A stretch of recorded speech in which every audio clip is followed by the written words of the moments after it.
ऐसे पश्चिमी राजस्थान के जैसलमेर जिले में बोरवेल की खुदाई के दौरान अचानक इतना पानी निकलने लगा कि पूरे इलाके में सैलाब आ गया। रेगिस्तानी इलाके में खेत से अचानक पानी निकलने के बाद लोग इसको लेकर अलग अलग दावे कर रहे हैं।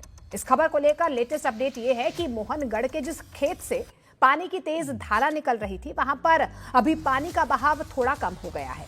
करीब 48 घंटे के बाद पानी का बहाव तो कम हो गया, लेकिन अब भी ये सवाल बना हुआ है कि पानी कहां से आया। बहुत से लोग दावा कर रहे हैं कि सरस्वती नदी है जो कई वर्षों पहले विलुप्त हो गई थी। विश्व हिंदू परिषद के राष्ट्रीय प्रवक्ता विनोद बंसल ने कहा है कि एक समय यहां से सरस्वती नदी निकलती थी, बाद में वह विलुप्त हो गई, लेकिन एक बार फिर से ये नदी अपना रास्ता तलाश करने के लिए बाहर आई है। पौराणिक मान्यताओं के मुताबिक सरस्वती नदी को ज्ञान और पवित्रता की नदी माना जाता है, जिसका उल्लेख ऋग्वेद में नदीतमा यानी नदियों में सबसे श्रेष्ठ नदी के रूप में किया गया है। ये नदी वैदिक काल के दौरान भारतीय उपमहाद्वीप की प्रमुख नदियों में से एक थी। बताया तो ये भी जाता है कि सरस्वती नदी हिमालय से निकलती थी और हरियाणा, पंजाब, राजस्थान और गुजरात के रास्ते बहती थी।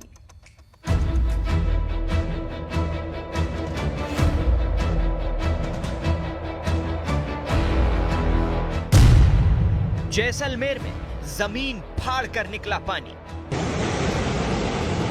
200-250 मीटर पर गैस का मिलना भी संभव नहीं है। बहुत गहराई पे गैस मिलती है। रेगिस्तान में जलधारा फूट पड़ी और पानी भी इतना कि रेत पानी का समंदर नजर आने लगा।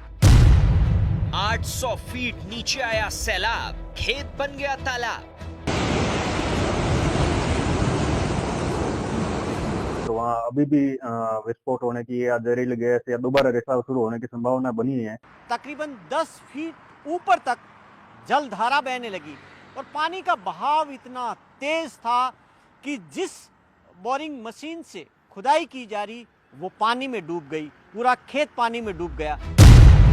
रेगिस्तान में जलधारा, सरस्वती नदी या फव्वारा। सरस्वती नदी लुप्त हो चुकी है, लेकिन जमीन के अंदर बह रही है क्योंकि इसकी एक साइंटिफिक स्टडी भी हुई थी। राजस्थान के जैसलमेर से ऐसी तस्वीरें सामने आई जिन्हें देखकर हर कोई हैरान है।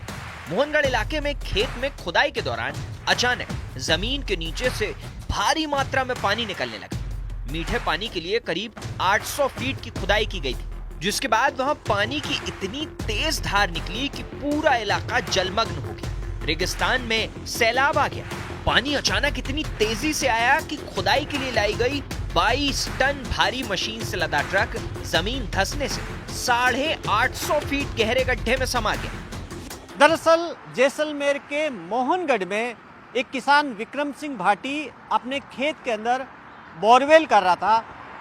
उस बोरवेल में 850 फीट गहराई तक बोरवेल जब हुआ, उसके बाद में अचानक नीचे से पानी ऊपर अपना आप ऊपर आने लगा और ऊपर जमीन पर सिर्फ पानी आए नहीं, तकरीबन 10 फीट ऊपर तक जलधारा बहने लगी और पानी का बहाव इतना तेज था कि जिस बोरिंग मशीन से खुदाई की जा रही वो पानी में डूब गई। पूरा खेत पानी में डूब गया।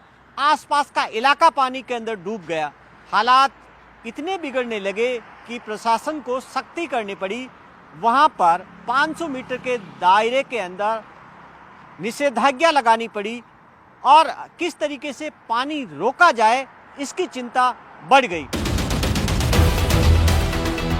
पानी जमीन के कई फीट नीचे से प्रेशर के साथ ऊपर की तरफ आ रहा था। करीब 4 फीट ऊपर तक आ रहा पानी थोड़ी ही देर में खेत के चारों तरफ फैल गया और देखते ही देखते रेगिस्तान में नदी बहने लगी। करीब 48 घंटे बाद पानी की रफ्तार तो कम हो गई और पानी का बहाव भी थम गया, लेकिन रेगिस्तान में सैलाब कैसे आया ये सवाल बना हुआ।